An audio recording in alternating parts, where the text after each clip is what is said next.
Hey, what's up guys? Today we're going to do a video of this 2014 Forest River Solera. The model is a 24R, so this is going to be about 25 feet in length. You have some storage back here on the back hand side.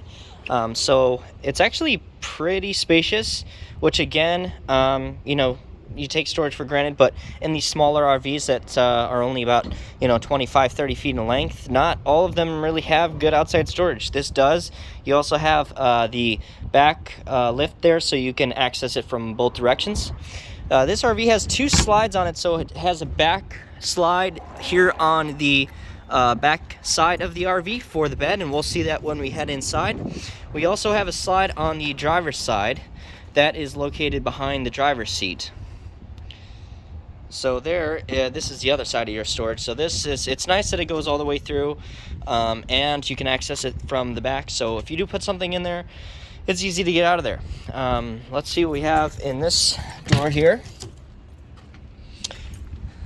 Some more storage, and then behind that you have your panel. I believe you have some tanks back there, but some more storage in front of it, which is definitely different.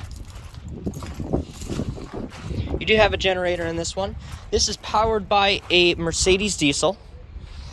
You can see the Mercedes emblem there on the front, as you will see in any motorhome powered by a Mercedes diesel. Does need to be cleaned inside and out. We just got this in, so I apologize for it not being perfectly clean, but we're gonna step inside and take a look at it anyways. We do have an awning that is the full length of the passenger side of the RV, where you'd be hanging out outside. One thing to note too is that in almost all RVs that the awning is always on the passenger side. The reason for that being that when you're in a park, that you don't have an awning coming out too far on the other side to hit your neighbor. So walking into this RV, we have the booth dinette as soon as you walk in, and that is where your first slide is. This RV does need a little bit of TLC, missing some trim here on this side. These front seats are rough, but it is a nice Solera. It has only 68,000 miles on it, and it's priced great, so you would have that extra money to be able to afford to do those few items to fix it up and make it look presentable and nice. Whereas right now, most Class B's and C's are sky high for the price. This is not. It does have a couple things that need to be done, but it is and everything functions on it properly. It just needs some TLC. You have a front bunk here up on the top right above the driver and passenger in that overhead cab. TV that swings out with a ladder that goes up there.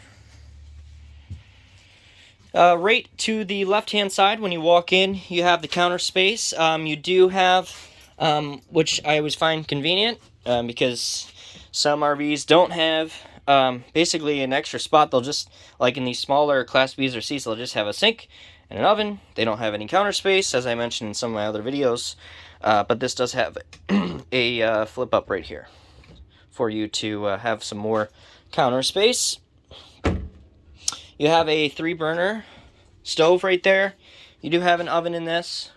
I actually prefer, at least in my opinion, to have a convection microwave. This all just depends on how much you cook and how much of a necessity an actual oven is versus a convection microwave. But a convection microwave actually does a pretty decent job at cooking. And in an RV, an oven generally is not anywhere the same size as a normal household oven appliance. So they always tend to be smaller. So walking back here, again, some parts of the TLC part. You can see this front face of this refrigerator is scratched up. So that's just another thing to note, and why this RV is priced cheaper. That it does have some scuffs, some trim missing throughout, but it's all cosmetic. Again, everything works in this RV properly and functions properly. So your bathroom is right, and I have a room in the way, but it's right over here to your right. And so you do have your shower and your bathroom in there, your toilet. And then when you walk out, your sink is actually right on the outside which when you're in a smaller RV, you start to run out of room. You got to find places for things.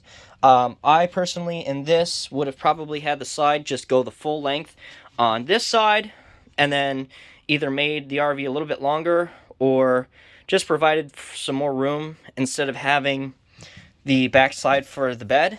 That's just what I would have done personally, is had just one almost full wall slide or two slides on the driver's side, and then gotten rid of that back slide, because it's if you're pulled over the side of the road and you want to sleep, you basically have to pull out that slide, as opposed to pulling over. Your slides are in, you can still get to that back bed, jump over or onto it, and it's already ready for you.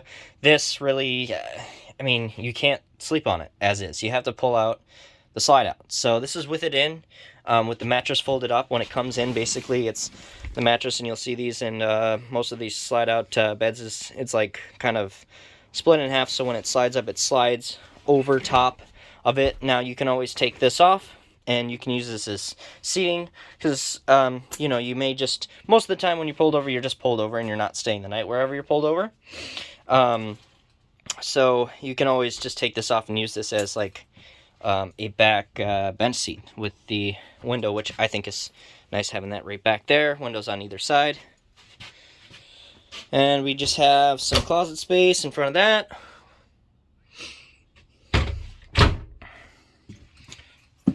Alright, well, I think that concludes this video. If you have any questions about this RV, feel free to leave a comment in the comment section, or send any questions to the email. I will leave it in the description below. And as always, thanks for watching.